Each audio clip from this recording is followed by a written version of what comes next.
Howdy, church. It's a beautiful day outside. We're going to do our 5 minutes with God. Hope you're doing well, and I hope that, today is going to be a day where God just shines in a powerful way in you and to you. I want to look at a passage, one of my favorite passages of Scripture in James chapter 1, and I feel like it really just speaks to where we're at right now.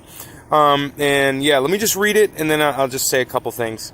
So James chapter 1, verse 2, "Consider it pure joy, my brothers and sisters, whenever you face trials of many kinds, because you know that the testing of your faith produces perseverance.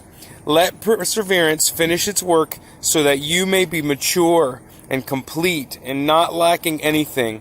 Then it goes on to say this, and this is the important part. "If any of you lacks wisdom, you should ask God, who gives generously to all, without finding fault, and it will be given to you."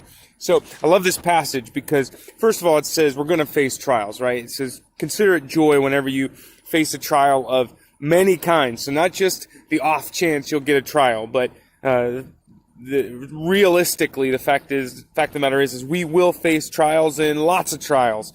And perseverance really doesn't happen unless you're up against it for a long time, realistically.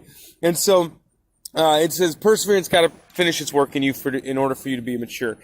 We talked about that actually a couple weeks ago at church. Just if you are going to truly grow, if you're going to mature, it's going to take some perseverance. It means you're going to have to work through some stuff, and it's going to take a little bit. It's going to take patience, and you're going to have to really fight to keep your joy and fight to keep yourself connected to God. That's what's going to produce perseverance. But I love the part of this at the end, and sometimes we miss it. It says, you'll be mature, not lacking anything. And then it specifically says, if you lack wisdom, like the biggest thing that we lack a lot of times when we come up against trials is wisdom, right?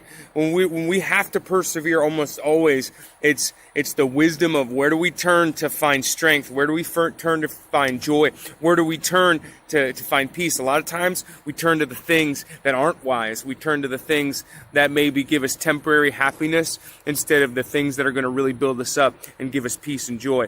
So it says if anybody lacks wisdom, ask God and He will give it to you. So my challenge is today, if you are feeling the strain, the struggle, the stress, the anxiety of all this stuff going on, pray today for wisdom. Wisdom for how to handle that, wisdom for what to do in order to strengthen and get some peace, and wisdom for how you can shine and let people know about the love of Jesus. Church,